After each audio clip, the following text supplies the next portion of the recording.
पहा विद्यार्थी मित्रांनो, आपण इतिहासाचा 5वा घटक पाहत आहोत, भारत सामाजिक आणि धार्मिक सुधारणा चळवळी, ज्यामध्ये प्रथमतः आपण पहिल्यांदा सुरुवातीला पाहिलेला आहे की सामाजिक आणि धार्मिक सुधारणा चळवळींची आवश्यकता का भासली. आणि मग कारण जो भारतीय समाज होता, ज्या समाजामध्ये मागासलेपण होतं, ते मागासलेपण दूर करून समाजाला आधुनिक ज्ञान विज्ञान आणि तंत्रज्ञानाची ओळख करून देण्यासाठी खऱ्या अर्थानं या सुधारणांची गरज भासली. आणि मग या सुधारणा करण्यासाठी जे सुधारणा पर्व सुरू झालं ते राजाराम मोहन राय यांच्यापासून. आणि मग राजाराम मोहन राय यांनी सुद्धा समाजातील अनिष्ट चालीरीती रूढी परंपरा दूर करण्यासाठी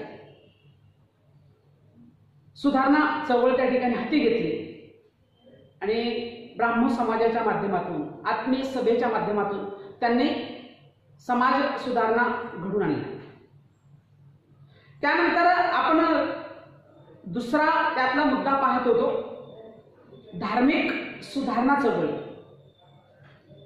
मग ज्या पद्धतीनं समाजामध्ये मागासलेपण होतं, तशाच पद्धतीने धर्मामध्ये सुद्धा धर्माचं मूळ तत्व त्या ठिकाणी बाजूला गेलेलं होतं आणि धर्मामध्ये नको त्या गोष्टीला महत्त्व दिलं गेलेलं होतं.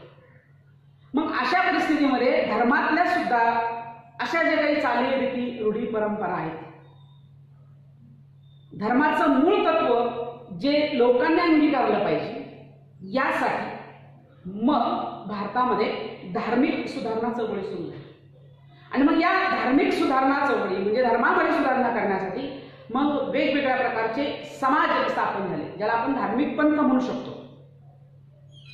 मग तो सुरुवातीला आपण पाहिला ब्राह्मण समाज होता. यानंतर आपल्याला धार्मिक सुधारणा चळवळीमध्ये आपण पाहिलेला आहे पहिल्यांदा प्रार्थना समाज. यानंतर आपल्याला पाहिजे सत्यशोधक समाज, आर्य समाज आणि रामकृष्ण मिशन. हे समाज किंवा ज्याला आपण धार्मिक पंथ म्हणतो, मग या सगळ्या समाजाने किंवा संघटना सुद्धा आपल्याला म्हणू शकतो, संस्था म्हणू शकतो, मग या सगळ्या समाजांनी धर्मामध्ये निर्माण झालेलं जे काही रूढी परंपरा होत्या, समाजकडे जे धर्माचं मूळ तत्वज्ञान नव्हतं, म्हणजे ज्या धर्माच्या मूळ तत्वज्ञानापासून समाज दूर गेलेला होता, अशा समाजाला धर्माचं मूळ तत्वज्ञान त्या ठिकाणी पटवून देणं आणि धर्मातल्या रूढी परंपरा त्या ठिकाणी नष्ट करणं, यासाठी ही धार्मिक सुधारणा चळवळ सुरू झाली. मग आता पहा, या धार्मिक सुधारणा चळवळीमध्ये मग भारतात वेगवेगळ्या संघटना, संस्था किंवा हे समाज स्थापन झाले. त्यामध्ये आपण पाहिलेलं आहे सुरुवातीला की प्रार्थना समाज, दादोबा पांडुरंग तरखडकर यांच्या परमहंस सभेच्या माध्यमातून प्रेरणा घेऊन डॉक्टर आत्माराम पांडुरंग तरखडकर, न्यायमूर्ती महादेव गोविंद रानडे आणि डॉक्टर रा. गो. भंडारकर या तिघांनी मिळून प्रार्थना समाजाची स्थापना केली. आणि त्या प्रार्थना समाजाने मग धर्म सुधारणा चळवळीसाठी काय केलं. त्याच पद्धतीनं आपल्याला मग आता पाहिजे पुढचा घटक धार्मिक आणि सुधारणा चळवळीमधला, तो म्हणजे सत्यशोधक समाज. सत्यशोधक समाजाचं समाज आणि धर्म सुधारणा चळवळीमधलं काय? प्रामुख्यानं महात्मा ज्योतिबा फुले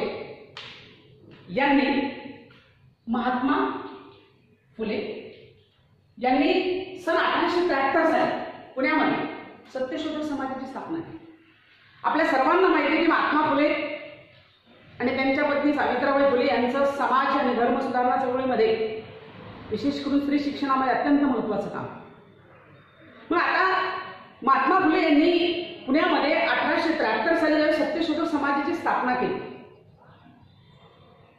मग ही सत्यशोधक समाजाची स्थापना का केली? सत्यशोधक याच्यातच समाजातलं, धर्मातलं सत्य शोधण्याचं काम सत्यशोधक समाजाने केलं. सत्यशोधक जे सत्य आहे ते शोधण्याचं काम या समाजाच्या माध्यमातून केलं गेलं. मग आता हा जो सत्यशोधक समाज आहे महात्मा फुलेंनी स्थापन केला. मग सत्यशोधक समाज स्थापन का केला, या सत्यशोधक समाज स्थापनेची कारणे पहिल्यांदा आपल्याला पाहिजे. मग आता पहिला एक विचार जर केला तर समाजामध्ये, धर्मामध्ये ज्या अन्याय होत होता, अन्याय धर्माच्या ज्या परंपरा होत्या, या अन्याय धर्माच्या ज्या परंपरा होत्या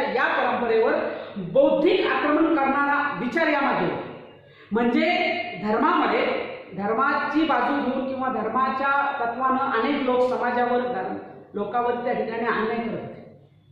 मग हा जो अन्याय होता हा अन्याय दूर करण्यासाठी काय तर एक बौद्धिक म्हणजे ज्ञान या बौद्धिक आक्रमण करणारा विचार या मागे होता. आणि ह्याच लोकांवरती बौद्धिक आक्रमण जर झालं त्यातून लोकांमध्ये प्रगती होऊ शकते. म्हणून जो मूळ बौद्धिक विचार होता तो विचार या सत्यशोधक समाजाच्या स्थापनेमागे होता. आणि तो बौद्धिक विचार लोकांना पटवून देण्यासाठी सत्यशोधक समाजाची स्थापना झाली. दुसरी गोष्ट सांगता येईल की त्या ठिकाणी जो बहुजन समाज आहे या बहुजन समाजाला नडणारे जी प्रवृत्ती होत्या म्हणजे बहुजन समाजामध्ये असणाऱ्या चालीरीती रूढी परंपरा ह्या लोकांवरती होत्या. आणि मग या रूढी परंपरा ज्या होत्या ह्या रूढी परंपरा दूर करून समाजाने पाश्चात्य विचार किंवा आधुनिक विचार त्या ठिकाणी स्वीकारले पाहिजे. परंतु हे स्वीकारून देण्यासाठी काही ठराविक लोक याला आडवे किंवा या गोष्टीला त्या ठिकाणी लढत होते. मग अशा बहुजन समाजाला नाडणाऱ्या ज्या प्रवृत्ती आहेत समजा उदाहरणार्थ ज्या रूढी परंपरा आहेत मग ह्या सोडल्या पाहिजे. परंतु काही ठराविक लोक त्या सोडू देत नव्हते. त्या ठराविक लोकांचा पगडा त्याच्यावरती होता.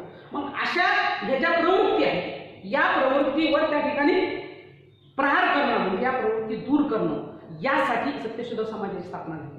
त्यानंतर पुढचं कारण सांगता येईल की समाजातील जे शेतकरी आहेत कारागीर आहेत कामगार लोक आहेत किंवा 18 पगड जातीचे जे लोक आहेत की जे वेगवेगळा व्यवसाय करणारे जे लोक आहेत या जातीचं भलं साधण्याचा मार्ग लोकांना त्या ठिकाणी दाखवला पाहिजे. कारण पहा की जोपर्यंत समाजातल्या धर्मातल्या अंधश्रद्धा रूढी परंपरा त्या ठिकाणी दूर होत नाहीत तोपर्यंत काय तर समाज किंवा ती जात तो धर्म याचं चांगलं होणार याचं भलं होणार. आणि म्हणून समाजातले शेतकरी असतील कामगार असतील कष्टकरी लोक असतील कारागीर असतील किंवा इतर 18 पगड जातीचे सगळे लोक असतील या सगळ्या लोकांचं भलं करायचं. या सगळ्या लोकांचं भलं साधण्यासाठी या सगळ्या लोकांना योग्य मार्गाने घेऊन जाण्यासाठी यांना चांगला मार्ग दाखवण्यासाठी खऱ्या अर्थानं काय झालं सत्यशोधक समाजाची स्थापना झाली. यासाठी समाजाला योग्य मार्गाने घेऊन जाणं बहुजन समाजाला मिळणारी जी प्रवृत्ती आहे त्या प्रवृत्तीवर प्रहार करणं आणि एक बौद्धिक विचार त्यामागे देणं तो बौद्धिक विचारातून त्या ठिकाणी समाजाला पुढे घेऊन जाणं या गोष्टीसाठी त्या ठिकाणी सत्यशोधक समाजाची महात्मा फुले यांनी 1873 साली पुण्यामध्ये त्या ठिकाणी स्थापना केली. आणि मग या सत्यशोधक समाजाच्या माध्यमातून समाज आणि धर्म सुधारण्याचं काम त्यांनी सुरू केलं. त्यावेळेस सत्यशोधक समाज स्थापन केला परंतु त्या समाजाची नेमकी वैशिष्ट्ये काय कशासाठी नेमकं काय त्यांना करायचं होतं नेमकं कशा पद्धतीची वैशिष्ट्ये त्या ठिकाणी होती ती आपल्याला पाहिजे. मग आता पहा सत्यशोधक समाजाची अनेक वैशिष्ट्ये आहेत. सत्यशोधक समाज हा ज्ञानावर भर देतो. ज्ञान म्हणजे प्रत्यक्ष अनुभव किंवा विचार किंवा तर्क या गोष्टीवर त्या ठिकाणी भर देतो. आणि म्हणून सत्यशोधक समाजाचं पहिलं वैशिष्ट्य की जो एकेश्वरवाद आहे वेद आहे आणि पुराण याचे प्रामाण्य नाकार. काय पहिलं तत्व काय सांगतो सत्यशोधक समाज की एकेश्वरवाद वेद आणि त्याबरोबर पुराण याचं जे प्रामाण्य आहे ते नाकार. म्हणजे काय की एकेश्वरवाद वेद आणि पुराण यालाच प्रथम प्राधान्य प्रामाण्य हेच प्रमाण आहे असं त्या ठिकाणी लोकांवरती पकडावं. म्हणजे एकेश्वरवाद म्हणजे काय तर समजा एखादा ठराविक भक्त आहे मग तो त्या ठिकाणी देवाची पूजा अर्चना प्रार्थना त्या ठिकाणी करत होता परंतु एकच देव त्याचा तो देव एकच आहे. ही जी एकेश्वरवादाची भावना होती एकच देव मानून त्याची पूजा अर्चना प्रार्थना करणं हा एकेश्वरवाद. मग तो एकच आहे ही भावना. त्याच्यानंतर वेद आपल्या सर्वांना माहिती आहे की जे 4 वेद आहेत ऋग्वेद यजुर्वेद अथर्ववेद आणि सामवेद. मग हे जे वेद आहे मग हे वेद आणि जे पुराण होते याच्यामध्ये जे काही वेगवेगळ्या प्रकार लिहून ठेवले आहेत हेच प्रमाण आहे आणि त्यानुसार समाजाने चाललं पाहिजे. या गोष्टीला सत्यशोधक समाजाने काय केलं विरोध केला. म्हणजेच एकेश्वरवाद वेद आणि त्याबरोबर पुराण यांचं प्रामाण्य नाकारणं हे पहिलं वैशिष्ट्य सत्यशोधक समाजाचं. त्यानंतर सत्यशोधक समाजाचं दुसरं वैशिष्ट्य आहे विवेचक बुद्धीचे प्रामाण्य. विवेचक बुद्धीचे प्रामाण्य कोणतंही काम करत असताना विवेचक बुद्धीने म्हणजे विचारपूर्वक त्या ठिकाणी केलं पाहिजे. म्हणजे बुद्धी प्रामाण्यवाद त्या ठिकाणी सांगते. ज्ञान महत्वाचं आहे, म्हणजे ज्ञानावर त्या ठिकाणी भर दिली पाहिजे. म्हणजे थोडक्यात असं सांगता येईल की विश्वाची निर्मिती, आपण नेहमी म्हणतो की विश्वाची निर्मिती ही देवाने केली आहे. कोण सांगेल, कसं सांगता येईल, हे प्रामाण्य आहे सत्यशोधक समाजाला की या विश्वाची निर्मिती देवाने केली. कुणी पाहिजे, कोणता देव? मग यासाठी काय सांगितलं की विवेचक बुद्धीनं त्या ठिकाणी काम केलं पाहिजे. म्हणजे विवेचक बुद्धीचं प्रामाण्य आहे. आपल्या बुद्धीनं, आपल्या ज्ञानानं आपण कोणतंही काम त्या ठिकाणी केलं पाहिजे. म्हणजे थोडक्यात ज्ञान हे माणसाला प्रत्यक्ष अनुभव आहे. म्हणून विवेचक बुद्धीचे प्रामाण्य, तुमची बुद्धी, तुमचं ज्ञान हेच प्रमाण आहे. हे सत्यशोधक समाज सांगतो. सत्यशोधक समाजाचं हे एक वैशिष्ट्य आहे. त्यानंतर तिसरं वैशिष्ट्य आहे सत्यशोधक समाज, ते म्हणजे सत्यशोधक समाज काय सांगतो की पुरोहिताच्या वर्चस्वाला आणि मध्यस्थीला विरोध करतो. सत्यशोधक समाज काय सांगतो की पुरोहिताचं वर्चस्व, पुरोहित म्हणजे कोण? समजा एखाद्या देवाची पूजा अर्चना प्रार्थना करणार, थोडक्यात आपण ब्राह्मण म्हणू शकतो. पुरोहित याचे वर्चस्व. पहा, आपण महादेवाची पूजा करायला गेलो, अभिषेक घालायला गेलो की आपण स्वतः अभिषेक करतो का? नाही, ब्राह्मणाला घेऊन जातो, पुरोहिताला घेऊन जातो. पुरोहित मंत्र जपतो आणि मग आपण त्या ठिकाणी अभिषेक करतो. सत्यशोधक मग या महादेवाची पूजा करण्यासाठी ब्राह्मणाची गरज आहे का? त्याचंच वर्चस्व त्याच्याच हाताने केली पाहिजे का? आपण करू शकत नाहीत का? म्हणजे त्याचं वर्चस्व आहे. आणि दुसरी गोष्ट काय? मध्यस्थी, देवापर्यंत जाण्यासाठी नाही का? आपण कुठेही कोणत्याही देवापर्यंत जाण्यासाठी आपण मध्यस्थी वापरतो. म्हणजे देवाची पूजा अर्चना प्रार्थना किंवा देवाची प्रतिष्ठापना करायची असेल तर आपण पुरोहिताच्या हाताने करतो, ब्राह्मणाच्या हाताने पूजा अर्चना करतो आणि मग ती प्रतिष्ठापना. म्हणजे ही जी मध्यस्थी देवापर्यंत जाण्यासाठी त्या ठिकाणी आपण पुरोहित किंवा ब्राह्मण याचा वापर. सत्यशोधक समाजाला हे अमान्य आहे की पुरोहिताचं वर्चस्व आणि मध्यस्थी याला सत्यशोधक समाज विरोध करतो. हे सत्यशोधक समाजाचं वैशिष्ट्य. त्यानंतर पुढचं वैशिष्ट्य सत्यशोधक समाजाचं आहे की सत्यशोधक समाजाला मूर्तीपूजा आणि तीर्थयात्रा याला विरोध करतो. भारतामध्ये जर पाहिलं तर सर्वात जास्त मूर्तीपूजा केली जाते. देवाची पूजा करताना एखादी मूर्ती त्या ठिकाणी समोर ठेवून तिची पूजा. आणि दुसरी गोष्ट काय तर तीर्थयात्रा. आषाढी कार्तिकी आली की निघालेच लोक त्या ठिकाणी तीर्थयात्रा किंवा वेगवेगळ्या तीर्थयात्रा झाल्या.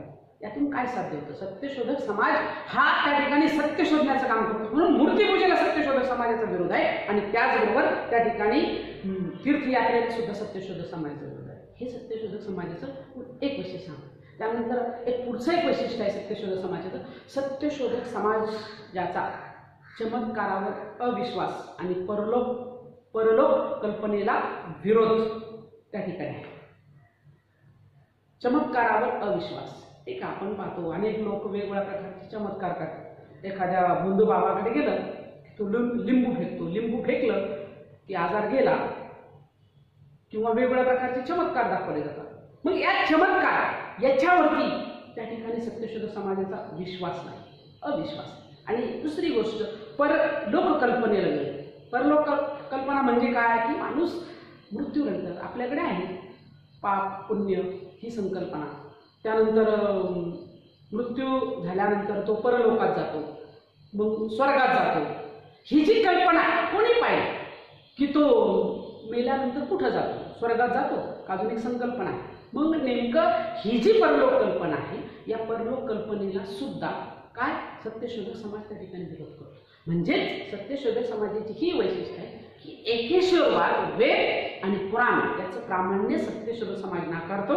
त्यानंतर विवेचक बुद्धीचं प्रामाण्य त्या ठिकाणी स्वतःच्या ज्ञानाला, बुद्धीला त्या ठिकाणी प्रमाण मानतो आणि त्याबरोबर पुरोहिताच्या वर्चस्वाला आणि मध्यस्थीला त्या ठिकाणी विरोध करतो. मूर्तीपूजा तीर्थयात्रेला विरोध करतो आणि चमत्कारावर अविश्वास आणि दुसरी गोष्ट परलोक कल्पनेला विरोध करतो. म्हणजे ही सत्यशोधक समाजाची वैशिष्ट्य आहे. आणि मग या माध्यमातून महात्मा फुले यांनी सत्यशोधक समाजाची स्थापना केल्यानंतर, सत्यशोधक समाजाची वैशिष्ट्य सांगितल्यानंतर या सत्यशोधक समाजाच्या माध्यमातून मग महात्मा फुले आणि त्यांच्या पत्नी सावित्रीबाई फुले यांनी फार मोठं समाज आणि धर्म सुधारण्यासाठी काम केले. त्यामध्ये समाज आणि धर्म सुधारण्यामध्ये त्यांचं सगळ्यात महत्त्वाचं मुद्दा होता तो म्हणजे स्त्री आणि स्त्री शिक्षण, स्त्रियांचं शिक्षण आणि स्त्री स्वातंत्र्य यावरच त्यांच्या कार्याचा सगळ्यात मोठा भर आहे. स्त्री शिक्षण आणि स्त्री स्वातंत्र्याचा मार्ग हा शिक्षणातून जातो याची जाणीव समाजाला झाली पाहिजे. कारण जोपर्यंत स्त्रीला शिक्षण मिळत नाही, कारण स्त्री शिक्षणाची परंपरा जर आपण पाहिली तर भारतामध्ये प्राचीन काळापासून स्त्री शिक्षणाची परंपरा आहे, परंतु मध्यंतरीच्या काळात स्त्रियांच्या शिक्षणाचा हक्क समाजाने त्या ठिकाणी हिरावून घेतलेला आहे. म्हणून महात्मा फुले सत्यशोधक समाजाच्या माध्यमातून सांगतात काय की स्त्री शिक्षण आणि स्त्री स्वातंत्र्याचा मार्ग हा खऱ्या अर्थाने शिक्षणातून जातो. हे लोक विसरलेले होते, याची जाणीव समाजाला करून देण्याचं काम पहिल्यांदा महात्मा फुले आणि सावित्रीबाई फुले यांनी केलं. फुले दाम्पत्याने केले आणि म्हणून स्त्री शिक्षणासाठी सन 1848 महात्मा फुले यांनी पुण्यामध्ये मुलींची पहिली शाळा टाकली. स्त्रियांना शिक्षणाची दरवाजे पहिल्यांदा त्या ठिकाणी खुली करून दिली 1848 साली.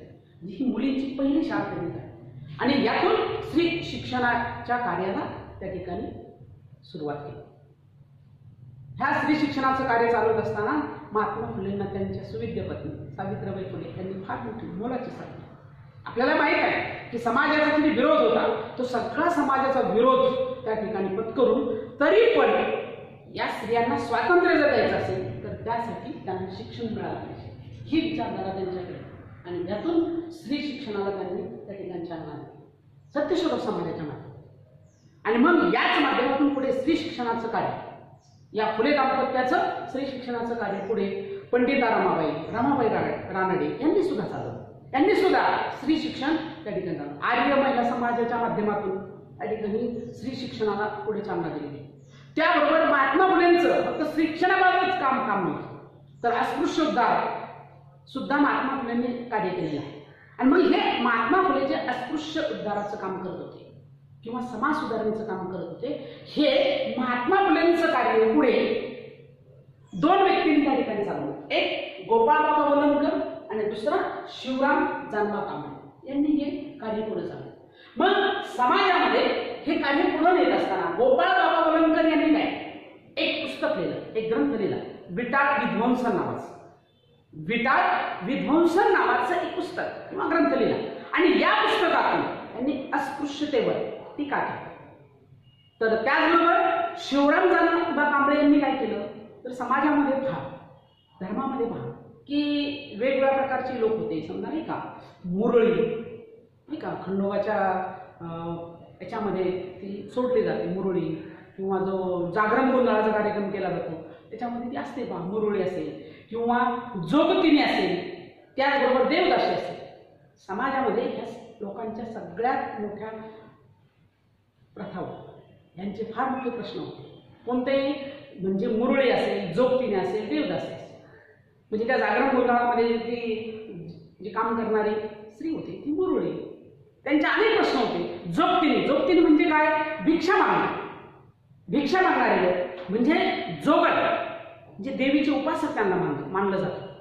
मग खऱ्या अर्थानं गळ्यात कवड्याची माळ घालणं, कपाळी भंडारा लावणं आणि हातामध्ये त्या ठिकाणी परडी घेऊन देवीच्या नावानं भिक्षा मागणं म्हणजे हे जोगतिनीचं काम आहे.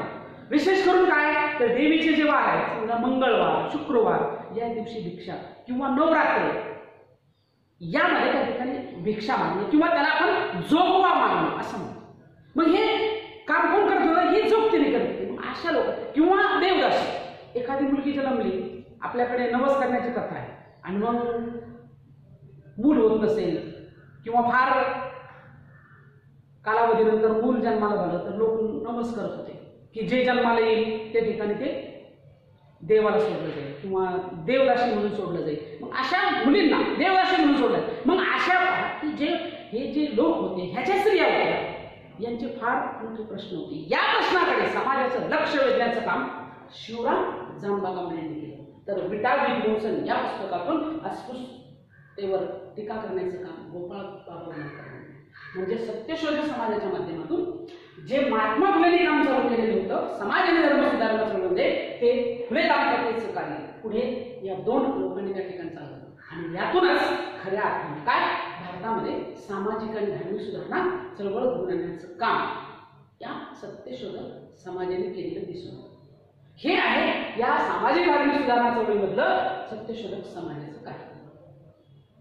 यानंतर आता आपल्याला पुढचा मुद्दा पाहिजे आहे तो म्हणजे आर्य समाज. हा आर्य समाज म्हणजे एक धार्मिक पंथ आहे. धर्मामधले दोष दूर करण्याचं काम आर्य समाजाने केलं. स्वामी दयानंद सरस्वती यांनी 1875 साली मुंबई या ठिकाणी आर्य समाजाची स्थापना केली आणि आर्य समाजाच्या माध्यमातून वेगवेगळ्या प्रकारचे तत्व लोकांना पटवून देऊन त्या ठिकाणी आर्य समाजाने या चळवळीसाठी कार्य केलेलं आहे. मग आता थोडक्यात आपण जर विचार केला तर स्वामी दयानंद सरस्वती यांचं गुजरातमध्ये टंकारा या गावी 12 फेब्रुवारी 1824 या दिवशी स्वामी दयानंद सरस्वती यांचा जन्म झाला.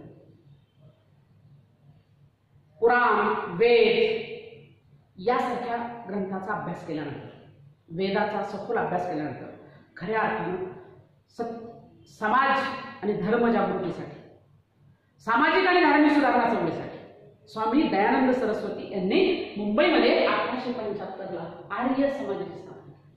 त्यावेळेस त्यांनी आर्य समाजाची काही तत्व सांगितलेले की नेमकं आर्य समाज नेमकं काय तत्व आहे, ती आर्य समाजाची तत्व आपल्याला पाहिजे.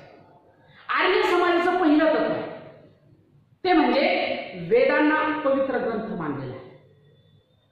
जे वेद आहेत सुरुवातीला जे रचले गेले, जे साहित्य निर्माण झाले ते जे वेद आहेत या वेदांना पवित्र ग्रंथ म्हणजे जे समाजाचं धर्माबद्दलचं ज्ञान विचार तत्व जे आहेत ते वेदामध्ये आहे. आणि म्हणून आर्य समाज हा वेदावर भर देतो, वेदांना पवित्र ग्रंथ मानतो.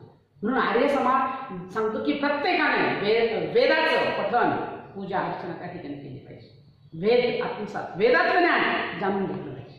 ते पवित्र ग्रंथ त्यामध्ये धर्माचं समाजाचं मूळ तत्वज्ञान त्या ठिकाणी आहे. म्हणून आर्य समाजाचं पहिलं तत्व की वेदांना पवित्र ग्रंथ मानले. त्यानंतर आर्य समाजाचं दुसरं तत्व सांगता येईल किंवा दुसरं तत्व आहे की आर्य समाज सांगतो प्रत्येक मानवाने असत्याचा त्याग करून सत्याचा स्वीकार केला पाहिजे. हल्ली अलीकडे समाजात पाहिलं तर पहा प्रत्येक माणूस फुटाफुटावर खोटा बोलतो.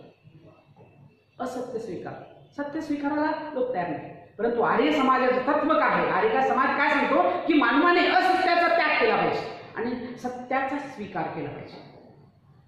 म्हणजेच काय सांगेल की मानवाकडे जी अविद्या असते त्या अविद्याचा जर नाश झाला तर चांगली विद्या माणसाकडे. म्हणून आपल्यातली जी अविद्या आहे, आपल्यामध्ये जे वाईट विचार आहेत ते काढून टाकले पाहिजे. म्हणजे जे असत्य आहे ते दूर केलं पाहिजे आणि नेहमी सत्याच्या वाटेवर चाललं पाहिजे. सत्य स्वीकारणे किंवा सत्याचा स्वीकार करणं हे तत्व आर्य समाज.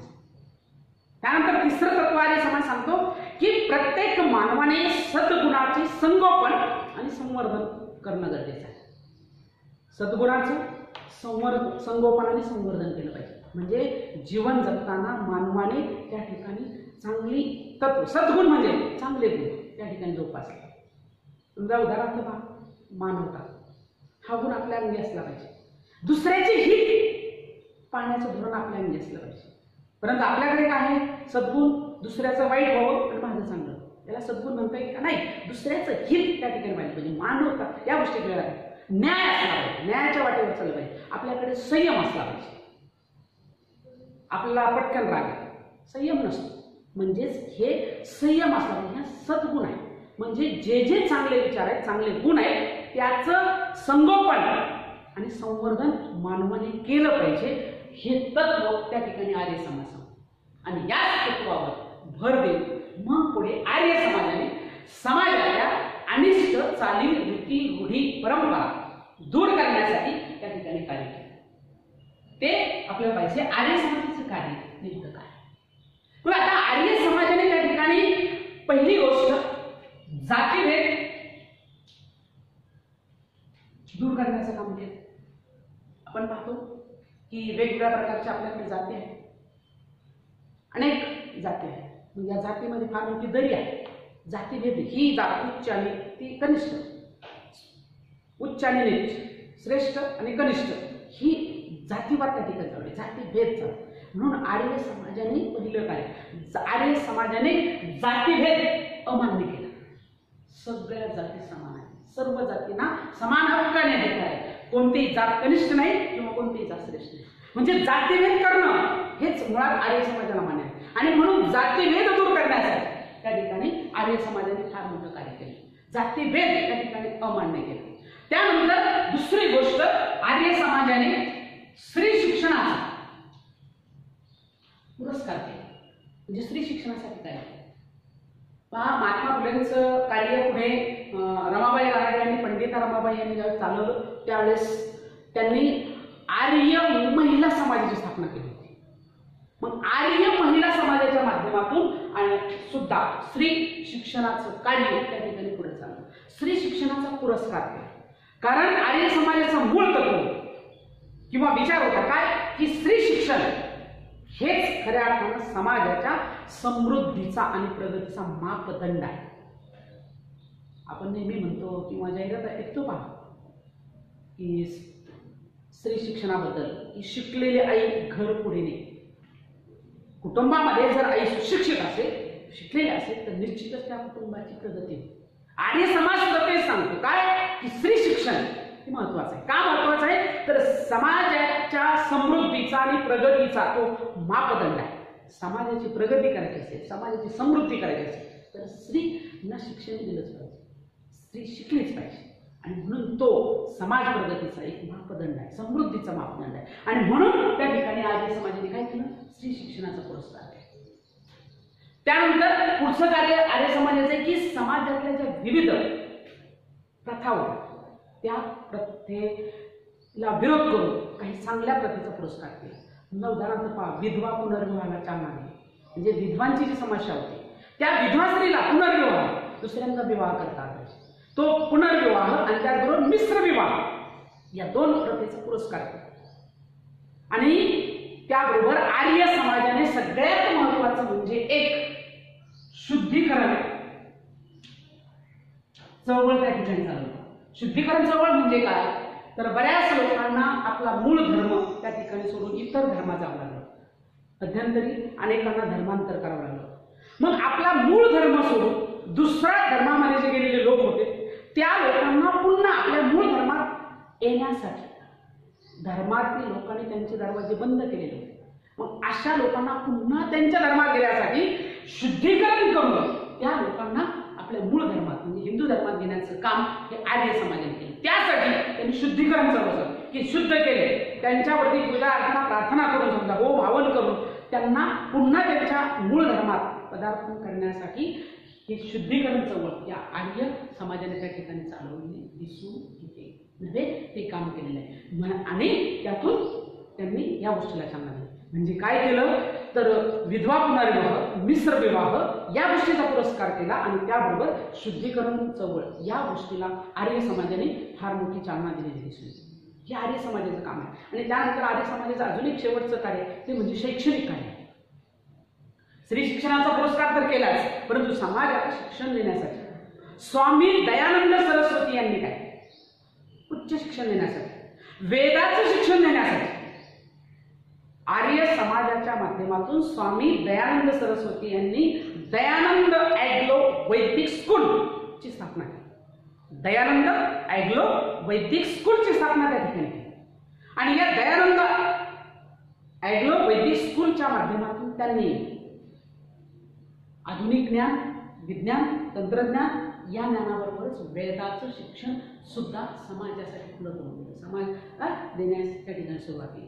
म्हणजे या माध्यमातून आर्य समाजाने या समाज आणि धर्म सुधारणा घडून आणण्यासाठी आर्य समाजाच्या माध्यमातून कार्य केले. आणि हेच कार्य समाजाला एक आधुनिक विचार, तत्वज्ञान देण्यासाठी कारणीभूत ठरले, ज्यामुळे समाजात सुधारणा घडून आलेल्या दिसून येतात.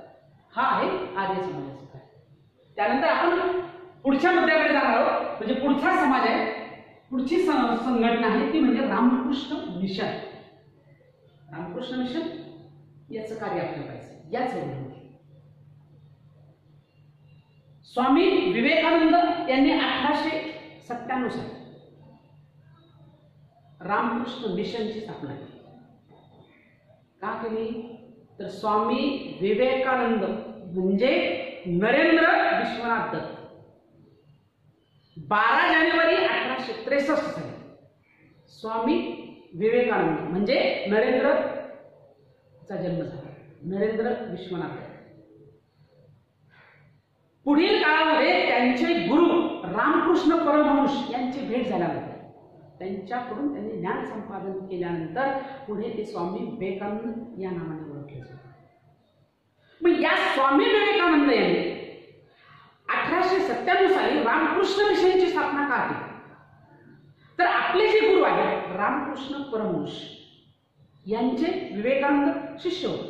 मग रामकृष्ण परमहंस यांनी दिलेला जो काही संदेश आहे तो संदेश जनमानसामध्ये पोहोच करण्यासाठी विवेकानंद यांनी रामकृष्ण मिशनची स्थापना केली. कशासाठी? तर आपले गुरु रामकृष्ण परमहंस यांनी दिलेला जो संदेश आहे तो संदेश जनमानसापर्यंत सर्वसामान्य लोकांपर्यंत पोहोच करण्यासाठी रामकृष्ण मिशनची त्या ठिकाणी स्थापना केली.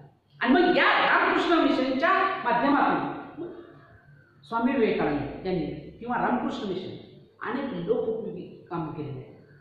आपण पाहतो की आजही 12 जानेवारी हा दिवस संपूर्ण भारतामध्ये युवक दिन म्हणून त्या ठिकाणी साजरा केला जातो. स्वामी विवेकानंदांचा तो जन्मदिवस. पण स्वामी विवेकानंद यांनी रामकृष्ण मिशनच्या माध्यमातून अनेक लोक उपयोगी काम केले. त्यामध्ये सर्वात महत्त्वाचं रामकृष्ण मिशनने लोकसेवेला महत्त्व दिले.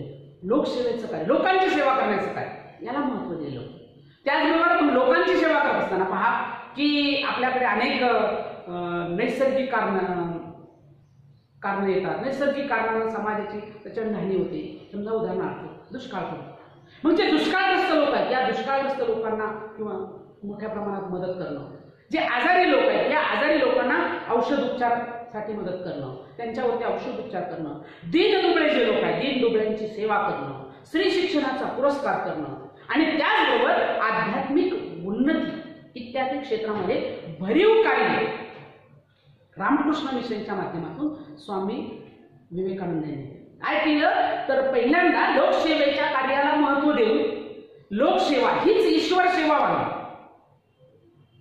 दुष्काळग्रस्तांना मदत करणं, आजारी लोकांना औषध उपचारासाठी मदत करणं, दीनदुबळ्यांची सेवा करणं, स्त्री शिक्षणाचा पुरस्कार करणं आणि आध्यात्मिक जे क्षेत्र आहे या आध्यात्मिक क्षेत्रामध्ये मोठ्या प्रमाणात उन्नती घडवून आणणं यासाठी मोठं कार्य स्वामी विवेकानंद यांनी रामकृष्ण माध्यमच्या माध्यमातून केलेलं दिसतं.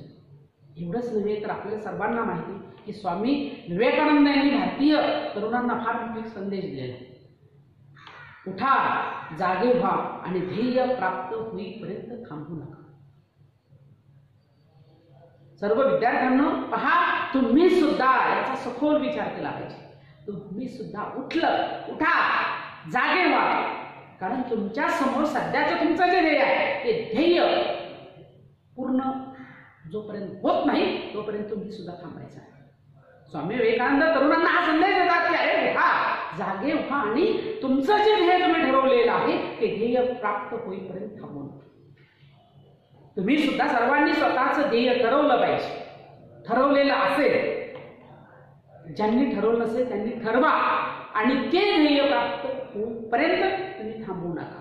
म्हणजे तुमचं जर ध्येय तुम्हाला चांगलं प्राप्त करायचं असेल तर तुम्हाला चांगल्या पद्धतीने त्या ठिकाणी अभ्यास करावा लागेल, ज्ञान प्राप्त करावं लागेल, चांगल्या गोष्टीचा अंगीकार त्या ठिकाणी करावा लागेल, वाईट गोष्टी तुमच्यातले ज्या आहेत त्या सोडून द्याव्या लागतील. म्हणजेच तुम्हाला योग्य मार्गाने सत्याच्या मार्गाने त्या ठिकाणी चालावं लागेल आणि कष्ट करण्याची तयारी तुमच्यामध्ये असली पाहिजे. म्हणून तुमचं ध्येय प्राप्त आपोआप त्या ठिकाणी.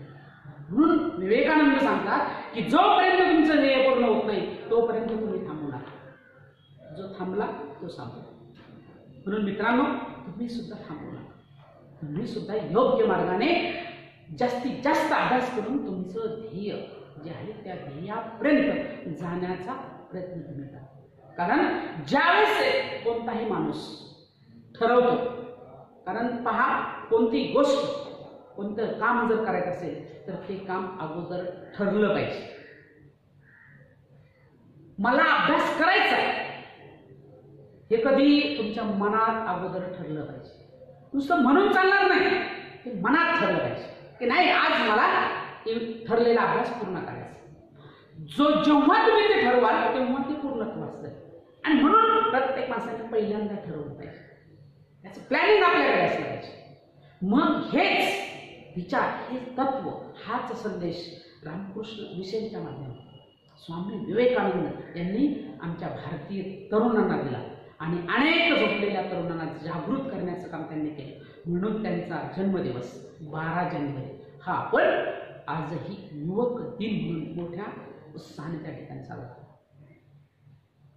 हे रामकृष्ण मिशनचं कार्य आहे आणि याच रामकृष्ण मिशनच्या माध्यमातून भारतातल्या सामाजिक आणि धार्मिक सुधारणा चळवळीला रामकृष्ण मिशनने सुद्धा चालना दिलेली आहे. म्हणजे पहा की ज्या भारतामध्ये धार्मिक आणि सामाजिक सुधारणा चळवळ सुरू होती त्यामध्ये जी धार्मिक चळवळ आहे त्या धार्मिक चळवळीमध्ये प्रामुख्यानं या 4 समाजाचं कार्य महत्वाचं आहे.